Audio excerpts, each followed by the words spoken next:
Manood,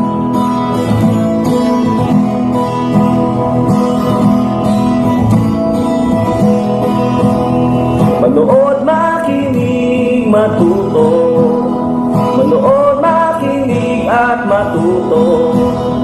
May aral natin ang kwento ng bayan ko.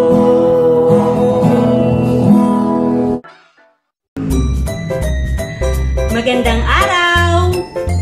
Isang paglalakbay na naman mula sa kaban ng hashtag Kwento ng Bayan Ko ang ating pagsasaluhan ngayon. Ako nga pala si Cheribel Irasusta na mag-ahatid sa inyo ng mga kwentong kapupulutan ng aral. Ang babasahin ko ngayon ay isang kwento tungkol sa iba't ibang uri ng gulay na pinamagatang "Oh My Gulay" na isinulat at iginuhit ko para sa inyo. Handa na ba kayong maglakbay sa kaban ng mga kwento ng bayan ko? Halina at makinig!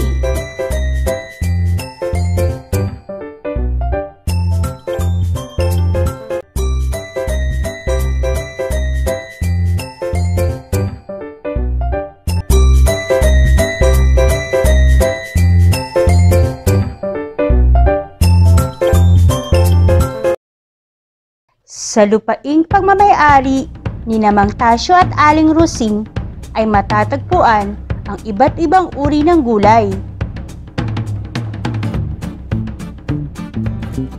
Nag-uusap ang magkakaibigan na kalakalabasa, long-talong, reli-repolyo, ote-kamote at aya-ampalaya kung sino ang pinakamasustansya.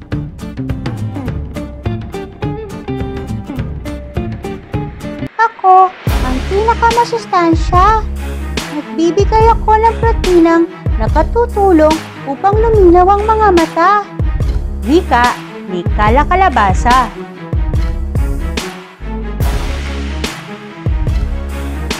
Hindi totoo yan! Ako ang pinakamasustansya. Dahil sa akin, nagiging maayos ang pagtunaw sa mga kinakain. Sagot ni Long-Talong.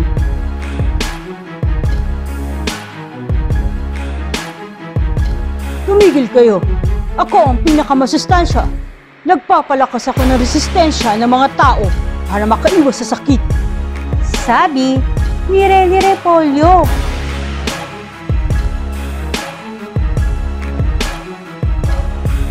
Sa akin kumukuha ng lakas at sigla ang mga tao.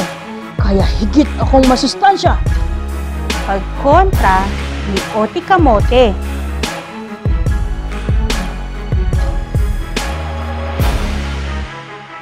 Kahit ano pa ang sabihin ninyo, ako ang pinakamahalaga na isasaayos ko ang kulay ng dugo.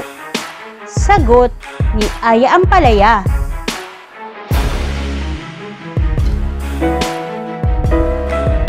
Hindi nagpatalo sa katwiran ang bawat isa hanggang sa hindi na sila nag-uusap at nagpapansinan. Isang araw, nagkasakit si Sam na anak na may-ari ng lupain. Narinig nila ang pag-uusap ng mga magulang nito at sila ay nalungkot.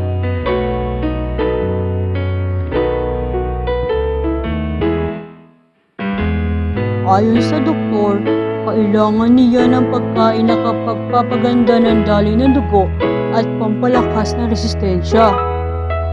Wika ni Mang Tasyo. Kailangan din niya ng protina, vitamina C at gulay na mabilis magpatunaw ng pagkain. Wika ni Aling Rosing.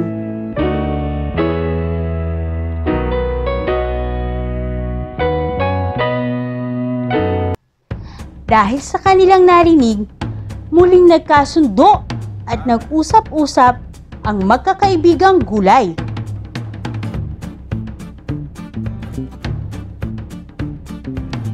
Tayong lahat pala ay kailangang kainin ni Sam para manumbalik ang kanyang lakas.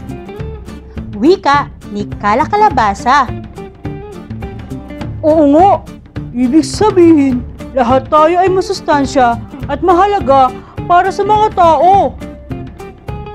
Dagdag pa ni Long Talong.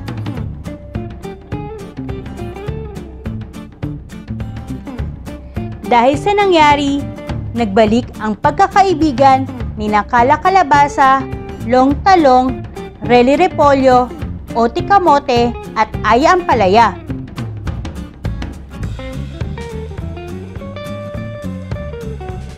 Mula noon, nagkasundo ang magkakaibigan na magiging maganda at sariwa ang kanilang mga bunga upang higit na makapagbigay ng sustansya.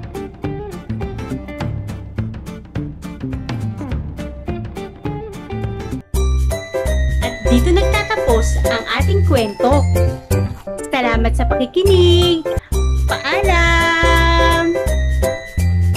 Ang kaban ng mga kwento ng bayan ko ay mula sa amin ng Bureau of Learning Resources at ng mga Learning Resources Management Section ng Kagawaran ng Edukasyon. Manood, makinig, at matuto.